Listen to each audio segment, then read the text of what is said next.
This podcast has been produced on the traditional lands of the Gadigal and Bidjigal peoples. From 2RPH, this is Passing Thoughts and I'm Rob Caldor.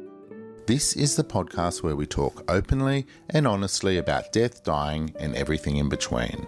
Later in this episode, I'll bring you the Before We Go segment where we look into some of the quirkier and unexpected aspects of death and dying. Today's story, we meet the funeral fellow. Make sure you stick around. But first, this episode is with the legendary Bill Cruz, aka the Radio Reverend. Bill has spent much of his life helping the homeless of Sydney. But when they die, what happens? Barbara Sullivan spent time with Bill before he went on air on Sydney's 2GB radio station. Bill, it's a pleasure to be putting the renowned Radio Reverend on the other side of the microphone today. Thank you.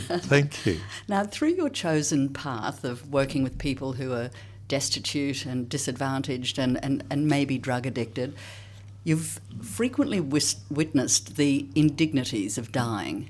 And you've said dignity is something everyone deserves in death. Please elaborate on that. Well,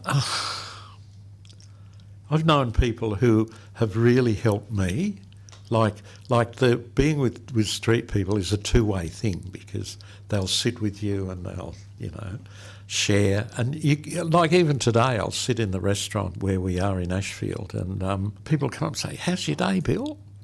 And I'll chat away and they'll say, I'll say, "How's your day?" And they'll go on and talk and you form a community, you form a relationship, and it's kind of like a family, and you wouldn't toss your mother or your father or your brother or sister in a hole in the ground with 12 other people and cover it up. You wouldn't do that. You wouldn't do that. So that part of listening and sharing is also respecting, and you just don't do that. Like when my first marriage busted up, I was sitting on the steps of the house and feeling gutted, and one of the street people came up and said, "Oh, Bill, I've heard what's happened, Bill." He said, terrible. "I've come to sit with you." And he'd still be sitting with me now, 40 years later. He just came to sit with me. And you think, how do you pay that back? You pay it back because you honour them. So you mentioned before, a remark you made then was tossing their body of somebody in with 12 other people. Yeah. What does actually happen to homeless people when they die? That. Right. That. And you're not allowed to put a marker on it. So it's an unmarked grave. And I remember a few years ago talking with a woman who she knew the spot her father was. She knew it. And she wanted to put a memorial to her dad on the spot, and they wouldn't let her. Good heavens. And that's terrible. It is terrible. And does the government do anything to try to track the family down? Cursory. The best one I can tell about that is one day a few years ago, a fellow dropped dead coming to our food van in Woolloomooloo, just boom on the ground, boom, fell down. He'd got all his belongings with him because he'd just been to the laundromat or something. And I thought, it'll be pretty easy to find out who he is. All we knew was he was called Fred. That's all we knew. And he'd been coming for 10 years, and I went ballistic because nobody had tried to find anything out because they just chatted away, Friendship. So he dropped dead. Bang. The police rung me and said, "We can't find any relatives." And this has happened over and over. So I thought, I'll ring Hadley here on 2GB, and I said, "Ray, we found this guy and he's died, and we don't know who he is. And can people ring in if they are looking for their dad or whatever?" And literally hundreds of women contacted me thinking it was their dad, and it wasn't. So then I thought, I'll go national. So I went on national radio, did the same thing. Hundreds of women again. Nobody knew. Wasn't any of them. Then the police came back to me weeks later, and said, "We think we'd found a thumbprint from the early 80s and we think he came from Ireland." So I got onto Irish radio, right? hundreds of women again. And I thought, there must be all of these people who don't know where their loved ones are, you know. Finally, we tracked down a great niece in Leeds in England. So I took the ashes to her, and she told me the story of how his mum and dad had died, and his mum had died with a broken heart and all of those sorts of things. Used to write to him every day, and didn't get one reply.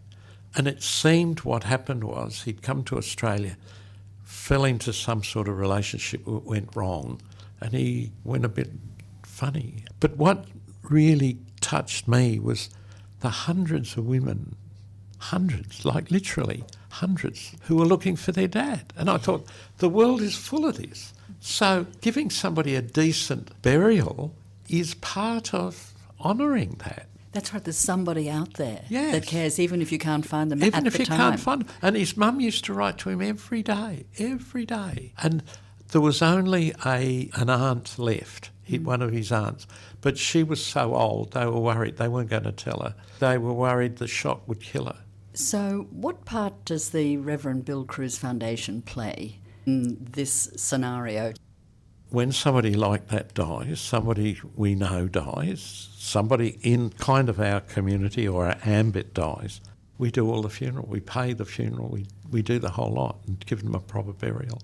Maybe scatter their ashes in the waters somewhere, something like that.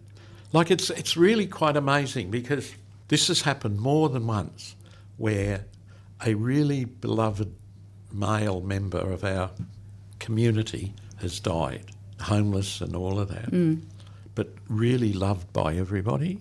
And he will die, and we'll find the family, say somewhere, and all the family remembers is this drunken, terrible person who used to bash them, and anger and violence and all of that sort of stuff. That's all they remember, right? For us, he was such a loving community member. And what had happened in that time was he'd gone to AA or something like that, got straightened out and got his life together, but was always too ashamed to go back to the family. So the family kind of reluctantly come, wanting to put away dreadful memories, and they're in the church with a crying congregation, and they don't know what to do. And more than one has said to me, thank God I don't have to remember him as the monster I did. So you never know.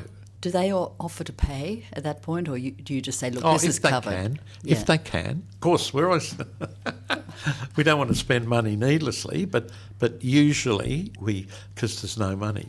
There was a fella died just a few weeks ago in a village, and he died. But nobody knew his background, nobody knew anything. All we knew was he came from this New South Wales country town. We circulated the town, nobody turned up. So, you just do it. We don't treat our brothers and sisters very well. No. We don't. So I'm interested whether religion plays a part in how you carry out these, or how the funerals are conducted. If you're Jewish or Hindu or Christian, they're all very different in terms of the protocols around such things. We buried one fellow a while ago. When I say buried, cremated really. And we knew he was part Maori, so we got a Maori minister to come and do the haka and all that sort of stuff. So, I've got no problems turning my church into a Buddhist temple or a whatever. And actually with iftar dinners, they pray in our church because we've got a marker, mekaris, things like that, so that and in my church service, I use a Buddhist meditation, and I quote the prophet Khalil Gibran. You do all that sort of stuff. And our organist is Jewish. So what else can you say? Now, look, going back a little, you started. You went through New South Wales University, and you started your adulthood as an electrical engineer, specialising in microelectronic research into silicon. Now, that seems a very big leap from something so technical to devote your life to one of compassion and caring for others. It's quite unusual. What was the turning point for you? The turning point for me was going to the Sydney Domain in the 60s and listening to the speakers there and meeting a speaker there called Webster, who was the doyen of in England, of the speakers in England, because they speak in Hyde Park, in Speaker's Corner. And he was speaking, and I was captivated by what he was saying. And he said that night he was going to speak at the Wayside Chapel in King's Cross. So I went there and was just blown away by the need, by the kids, because in those days lots of kids were running away from institutions and all of that. So you had the homeless people, you had the homeless kids, you had the runaways, you had little old ladies living in lovely little old houses that were being terrorised by developers who wanted to build it all up. So you had it all. Murdering them. And in the middle of all of that, you'd have Sir Robert Helpman and you'd have Barry Humphries, all of that. You'd have all of that. So you'd have like Sir William McMahon, who was the Prime Minister, used to spend time there. Gough Whitlam had spent. So that was all mixed up, you know. Well, it was a melting pot. From there, you started with the Wayside Chapel. Yeah. And talk a little bit about that time of your life. Oh, it was a huge time. My family life was kind of normal, kind of stultified a bit. And going to King's Cross, it was like, people don't realise King's Cross had the largest hippie colony outside of Los Angeles. Huge, huge. Everybody wanted to be Bob Dylan, all of that sort of stuff. And it was all concentrated in the King's Cross area, so that it was just a huge melting pot. Lots of them were young people like me who a lot of them had come from overseas and didn't quite know what was up, really. Like I was talking to my sister the other day, because I did a review of a lady who wrote a book about coming to Australia from Italy, but they never talked about the past. She had no idea, and that was us. And that was so many people who came to Australia in that time to get away from the war and all of that and wanted to build a whole new life. So the last thing they were going to do was tell you about your grandmother and your grandfather and all of those. Didn't want any of that. They wanted the future. So we all grew up not knowing our roots. Fascinating. And as somebody that's grown up in Australia, that had generations here, I suppose you just take it for granted that you feel very rooted here, but it's true. All I knew was I had a cousin in England. That's all I knew. And it wasn't kind of, you knew not to ask questions sort of thing. So anyway, my sister sent in her DNA and all of that, and she's kind of finding, I've got all these cousins I never knew about. Popping out of the woodwork. Popping out of the woodwork everywhere. You were working with Reverend Ted Knopf, yes, presumably at the Wayside Chapel, and working with the people on the streets. And yes, and then you went away to study theology. Was it sort of a light bulb moment? No. I knew it was time to go. Yeah. You kind of know. And I was looking around and people kept saying, don't go to theological college, it'll squash you down. And I thought, no. And I looked around. The only church which would pay these students was the Uniting Church, because I didn't have any money. So I went there and it was opening. It just opened everything out. Well, it's a serendipitous moment, I suppose, that you decide they're offering to pay for your theology college, and then you then become a Uniting Church minister. Yes. You had a parish. You have a parish out at Ashfield, and off you went to Ashfield and took all the experience that you'd had at King's Cross to Ashfield. Well, how was that? It was really odd, because I'd finished halfway through the year and the Uniting Church places its ministers in January. So I had 6 months or 8 months to do nothing. And I said, what am I going to do? And they said, you can go on the dole. And I said, I'm not going to do that. So I went and saw the moderator. And I said, is there anywhere I can go? And he said, do you want somewhere easy or hard? And I said, hard. They said, there's problems at Ashfield. So I went there, and basically there was nothing there. There was 10 old ladies. I had to kind of earn my own money, all of those sorts of things, because there was basically nothing. And those old gals, they became my aunts, you know, that we did it all together. Like they were just wonderful. They were bloody tough. I remember we had this little kid, and they considered themselves non-political, which meant the Liberal Party held all its meetings there, you know, those sorts of people. we'd picked up this little boy, 6-year-old boy, who was in awful trouble and real mental problems and all of that. And his dad was a bit lost. And the dad was going to be deported. And the psychiatrist told us that if this little boy was deported, he'd probably have a full breakdown, all of that. So these old girls got me together and they said, you go down to Canberra, Bill, and you see that Philip Ruddock, and you tell him that if this little boy is deported, we will lie on the tarmac and the plane will have to run over our bodies. So I went down, he had the stupidest look on his face, and the boy stayed. So it was wonderful like that. You're glossing over a lot of the work the incredible work that you have done with the disadvantaged and the destitute on the streets and so on. It appears it strengthened your faith rather than... it would be understandable if you had questioned your faith. Have you ever... Oh, I question all the time. Basically, what really happened was one of those times in King's Cross, I was working at AWA doing stuff and volunteering at night in King's Cross, and everything built up. And I remember I was walking up the stairs to the Wayside Chapel because I was running the coffee shop that night.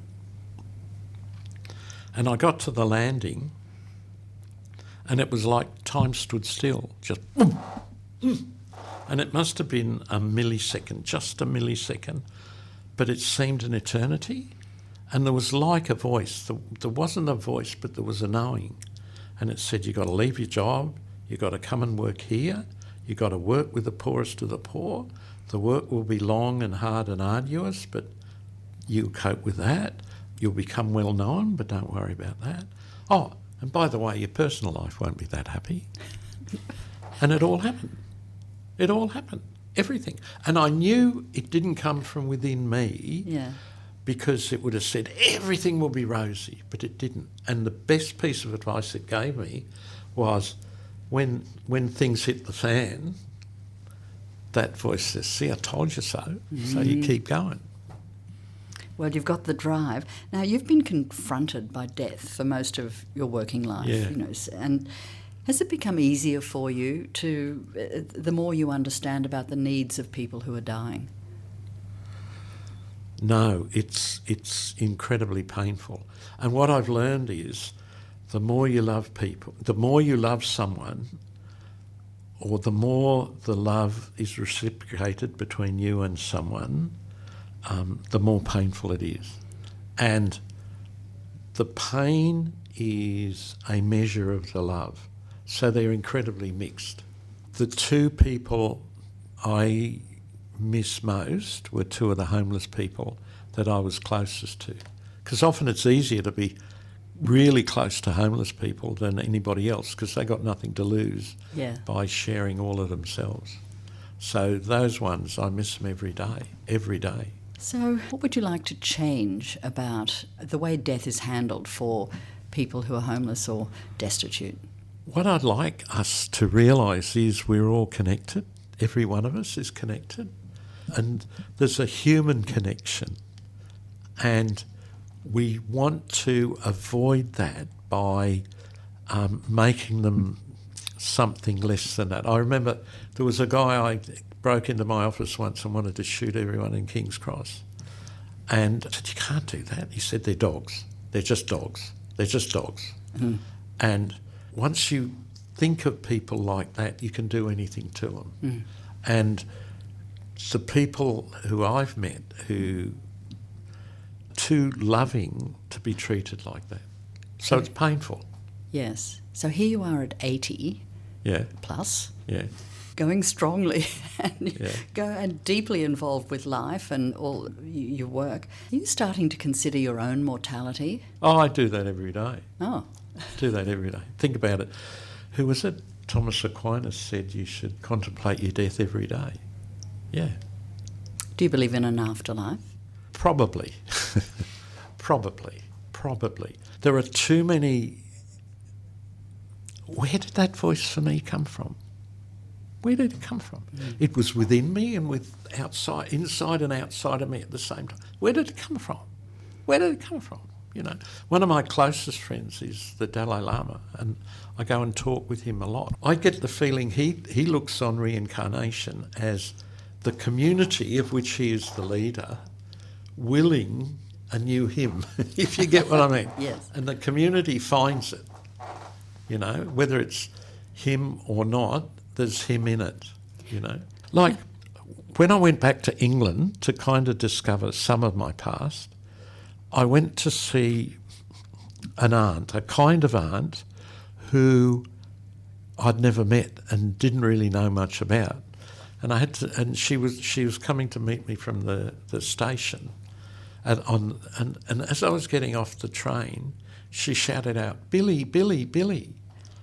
And I said to her, "How did you know it was me?" She said, "You're the spitting image of your grandfather." And there's magic in that. Yes. There's magic. I look at my sister and I see my mother, and I don't know how much of my mother is in her as well. And I do a lot of meditating, Buddhist meditating, and I find that behind all the meditating is a really warm, compassionate glow, so that probably it's not cut and dried, but like neurologists talk a lot, and the basic concept of neurologists has been that we have been continually evolving to the point of consciousness. But what some of these neurologists now think is that before evolution was consciousness, that consciousness, human beings, we do in a way grow into consciousness, but the consciousness is there. Is there. That's right. You're not developing the consciousness. No, the consciousness it's there. is developing you. Yes. So, in your dialogues with the Dalai Lama, you talk about death. Yeah. And does he accept your Christian faith? It's really funny because we have this joke, because I think he's a really good Christian and he thinks I'm a good Buddhist. So one day we were talking. He has this big palace in Dharamsala that he lives in, and there's a big room that's just all polished wood, and there was just him and me and a lackey in there. And we were talking, and I've been really amazed at the concept of being in the now, because when you're in the now, you don't know it. You only know when you're out, when you think, where did I go?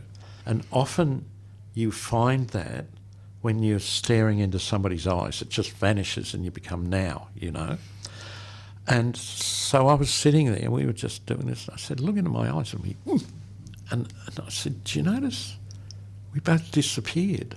And he goes, yeah. I said, I think that's what Jesus was talking about the kingdom, what the kingdom's all about. And he goes, oh. And he summoned his lackey, and he got the lackey, and he brought me back this most beautiful crystal. It's a big crystal in a pot, and he got a pen and he drew a cross on it. And he said, take that as a gift from the Holy Spirit. So it's sitting on your mantelpiece. It's on my mantelpiece.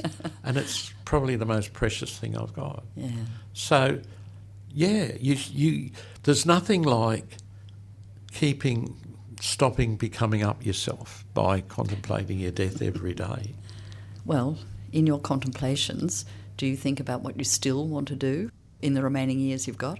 I'm going to the UN in a few weeks because I'm one of 3 global envoys for UNICEF.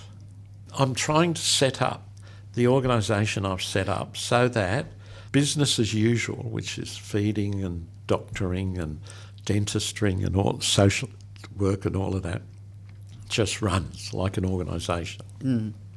And that leaves me free to do a lot more advocacy for things, But I'm really mindful, really mindful. There's words Jesus said where if you haven't listened to Moses and the prophets, what's going to make you listen to me? and it's all there. It's all there in the book, writ large, if you look at the sayings of the Buddha and you look at the sayings of Jesus and you look at the sayings of the mystics and all the way through, you look at all that and you say, it's all there. There's one message. Yeah, loving compassion. Loving compassion. And now. And don't place people in a box, because once you put them in a box, you can do anything to them. And the other thing I've learned is that we're really all born free.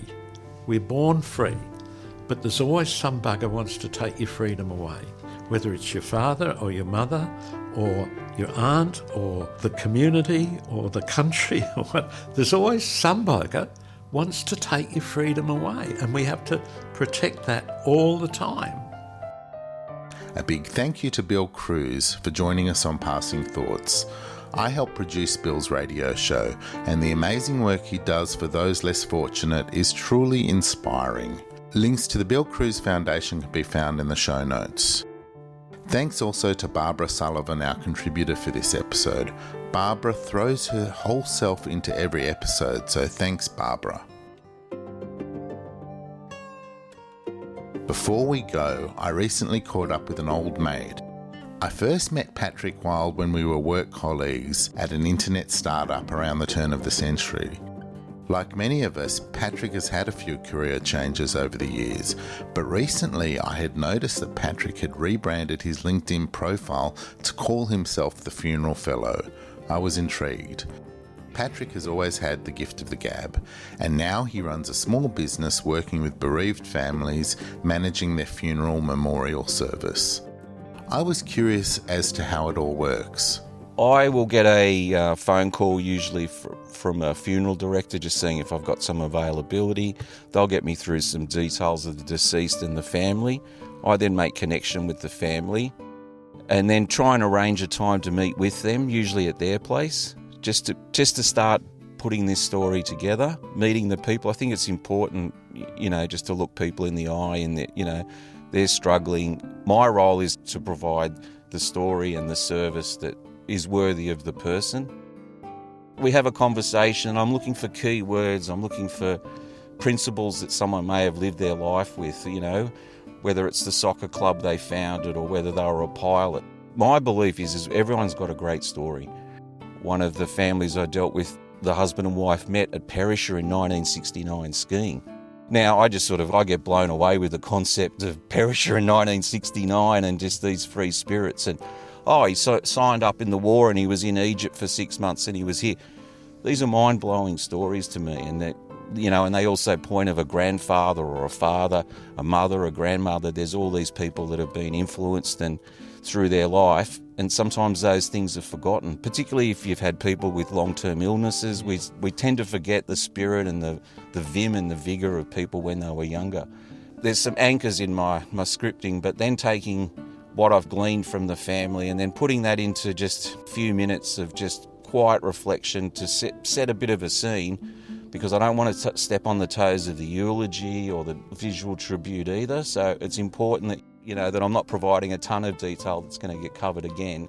And I really strongly encourage people, even if they don't like public speaking, but I really encourage them to write a eulogy and deliver that themselves, because it needs to be in their words to get that story out. So what's expected in a funeral? You do whatever you want. You play whatever song you want. It doesn't really matter, and I think we had hot chocolate there not long ago. It started with a kiss, which is a really interesting way to walk into a funeral. The first song you had to dance to was that. Well, why not play it? Because that's what we're trying to do. We're trying to honour someone who's passed before us. If it's having a can of VB on the coffin, if it's having a Roosters jumper on the coffin, I think they're the things that you need to do just to tell that story and paint that picture. Patrick Wild is a funeral fellow, and his details are in the show notes. In our next episode, Jane Mundy hangs out with the feisty women of Cafe Mortal. And I'm thinking what you said, Mark, about your religious background and what you probably had got from the Catholic perspective about the afterlife and so on, which might be scary, I don't know. No, I used to think it'd be gin and tonics and cigarettes. Passing Thoughts is made with the support of the Wicking Trust and the team at 2RPH. If you have feedback, topic suggestions, or want to share some of your own experiences, email us at passingthoughts@2rph.org.au. This is a Radio 2RPH production.